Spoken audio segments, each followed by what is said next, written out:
Исәнмесез яшьлегем шишмәләре тапшыруын көтеп алучы һәм инде яратып караучы дуслар. Атна дигәнем бик тиз уза да китә. Һәм без сезнең белән кабаттан танылган шәхесләребезнең иҗади башлангычын барлауны дәвам итәбез. Һәрбер халыкның үз мәдәнияте, үз тарихы, үз бәйрәмнәре һәм үз җыры. Кеше һәрвакыт матурлыкка омтыла.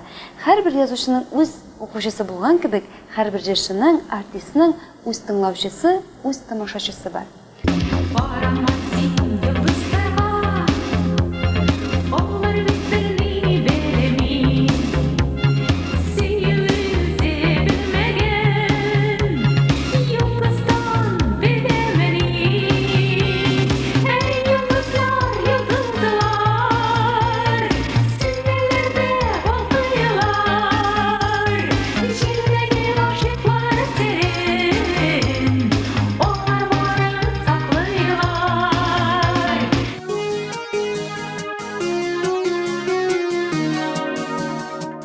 Бүгенге тапшыруыбызның кунагы сезнең хәтерегездә мөгаен сары чәчле, кыска итәкле, кояш кебек гел елмаеп торучы булып исегездә калгандыр. Димәк, безнең бүгенге кунагыбыз Татарстан атказанган артисты Сәнифә Рангулова.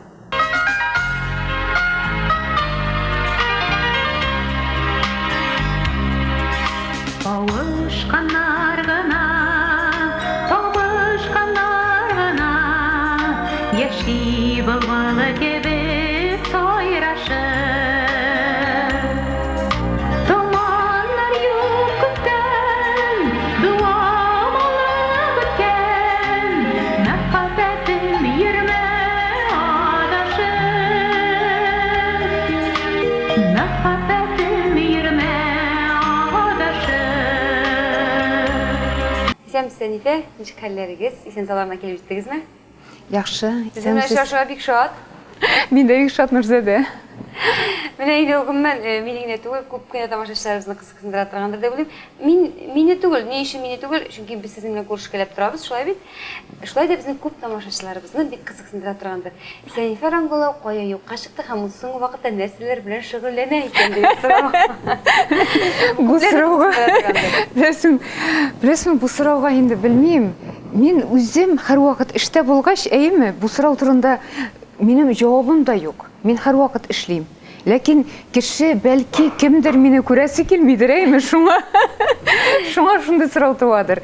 Әгәр дә күрәсе килгән кешеләргә мин радиога да үземнең язмаларымны һаман сайын биреп торам.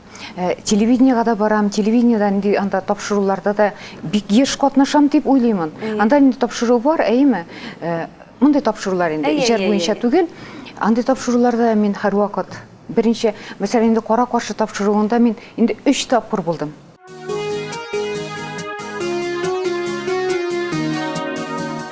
Сез безнең эстрадага килеп кергән чагында дөресен шундый бик якты булып, һәрвакытта кояш кебек елмаеп торучы дигәндә, һәм инде кыска итәк киеп, шулай эстрада җырларын җырлап, һәм шулай әйтергә кирәк, менә шундый бүгенге шикелле блондинка булып, сары чәчле булып килеп кирдегез, һәм ул бик тә шундый якты булып чыкты. Якты йолдыз шулай балкып китте, әйме, кисәк кенә. Шулай шул, әне вот шуңададыр бәлки, беләсезме, ул кешенең исендә калды. Минем шул образ. Мине бу кояшлы җырчы дип әйткәннән инде мине атаган иде шулай дип Илдус Сафин дип әйткән алып баручы бар иде. Ул атаган иде кояшлы җырчы. Һәм шул сүз миңа ничектер ияреп китте. Бәлки җырларым белән дәдер. Шулай бит инде елмай җырын җырлаган кеше кояшлы җырчы бит инде ул.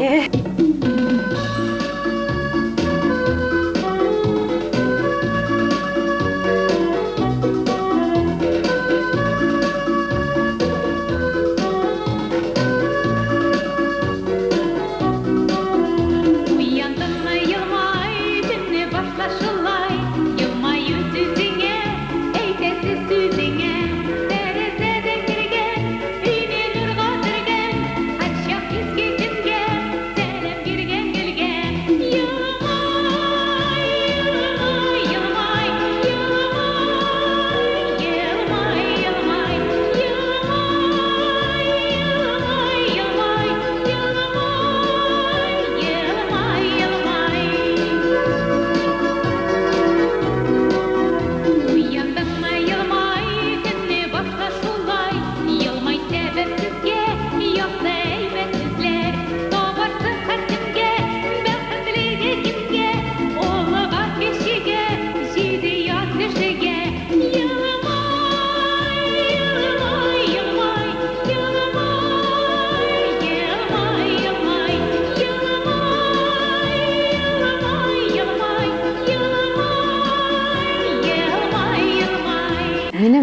ул үземнең характерыма туры килә. Мәсәлән, бу бит инде безнең тапшыруны яшьлегем чишмәләре, әйме? Шулай булгач, мәсәлән, элек ничек башланды минем иҗат тормышым, әйме? Ничектер җырларым, мин үземне эчке яктан ничектер үзгәрдем дип әйтә алмыйм.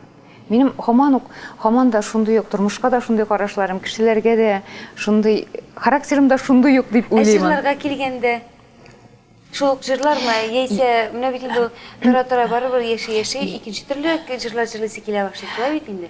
Юк, менә җырлар, ничектер, минем елмай җыры һаман да мин концертларда җырлыйм. Концертны шул җыр белән бетерәм.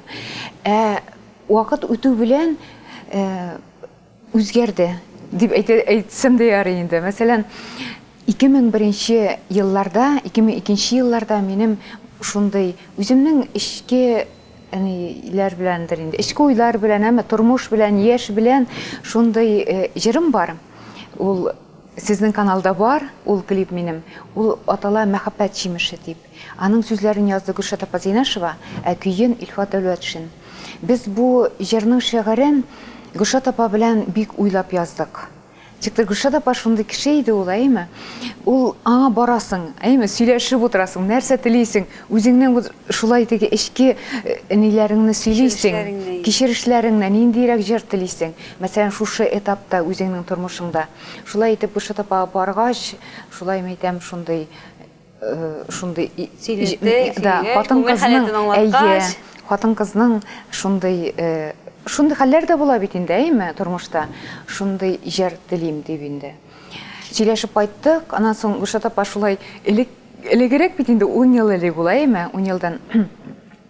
Ул шигырьне яза да хат белән җибәрә иде. Хат белән килгәч инде, аннан соң шалтыратып сөйләшәбез. Аннан соң нидер үзгәрешләр кертә. Вот шундый, Гөлшат апа шундый иҗат кешесе иде ул. Чөнки минем бит инде иҗат юлым да Гөлшат апа шигыреннән башланды. Иң беренче җырым минем, беләсезме, Акбуз атлы егеткә иде. Аның сүзләрен Гөлшат апа Зинашева язды. Ә көен Илгиз Мәҗитов. Ни өчендер менә Сәнифә Рангулова дип әйткәч, күп кешенең хәтеренә беләсезме җиргә төшә. Хәтерлисезме? Кызлар пишәткә түгел. Кызлар пишәткә түгел.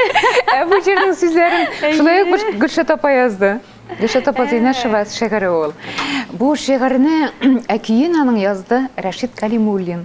Беләсезме, инде Ни өчен шулай булды икән? Менә Сәнифә Рангулова дигәч, кызлар пишәткә түгел. Шулай шул. Бик актуаль тема булгандыр ул вакытта. Әйе. Шулай. И бу кызлар пишәткә түгел, егетләр бит инде аның, ике исеме бар аның.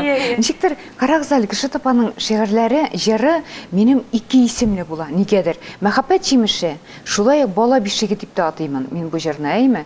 Кызлар пишәткә түгел, егетләр дә бар. Исеме, ничектер шулай. Без аның башта ничек дип яздык? Аның баштагы исеме малайлар иде. Анан соң без аны егетләргә үзгәрттек. Чөнки инде малайлар дип җырлап булмый бит инде, мин бит инде мәктәптә укучысы түгел, анда егетләр. Хәзер инде икенчерәк исем. Миңа шундый җыр кирәктер. Ир-егетләр, ирләр или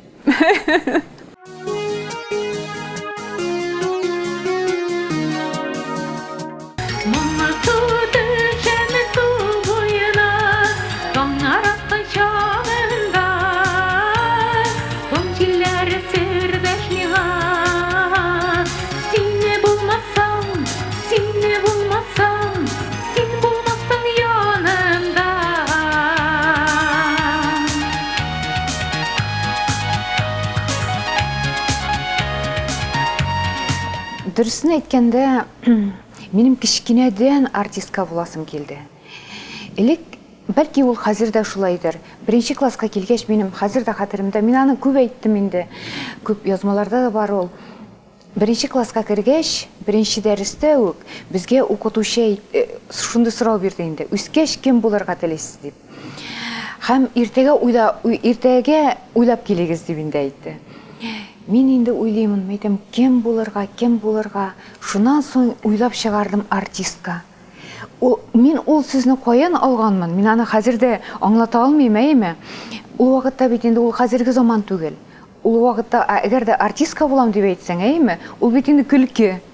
Ул деге дөньяга юк, ул дөньяга аша торган хәл түгел. Хәзер мәсәлән, ул вакытларда беләбез инде без Әлфия апаны, Илһам абыйны, шундый зур җырчыларны гына. Белмим, шулай кичкенәдән минем артистка буласым килде. Бакчадагы гүлләр күктән шиңгән, язлар җиткәчә чыга отырмы?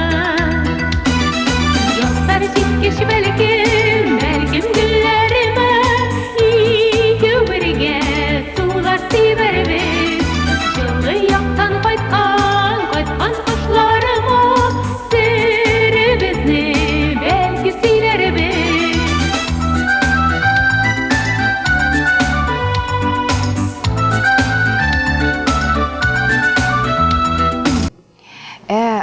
Аны кайда укыталар, аны өчен кая барырга? Ну мин беләм инде Казанга барырга кирәк икән, әйме? Кайда укырга, аның артистка булыр өчен аларын белми идем инде. Шуннан соң 8нче классында укыганда әле без яздык та, газетага яздык, Яшьленче газетасына. Шул газетага яздык, сорау биреп инде, кайда укыталар артистлыкка дип инде. Ләкин ниндидер җавап килмәде. Бит укырга каядыр барырга кирәк 8нче классны тәмамлагач инде. Мин инде кызлар белән мин яхшы укыдым инде кичкенәдән һәрвакыт. Һәм шуннан соң инде ул бит инде элек шулай яхшы укыган кеше укытучы була иде бит инде. Шулай итеп без кызлар белән киттек педучилищега. Минем анда бардым мин, ләкин минем анда укысым килмәй иде. Ничектер экзаменнар бирдем дә кирип киттек. Без 4 кызлар барган идек, икебез кирде. Шуннан соң инде укырга туры килде. Укып бетергәч инде, мин аз гына эшләдем, бер генә ел мәктәптә 1нче классны укыттым. Һәм шуннан соң Казанга килдем.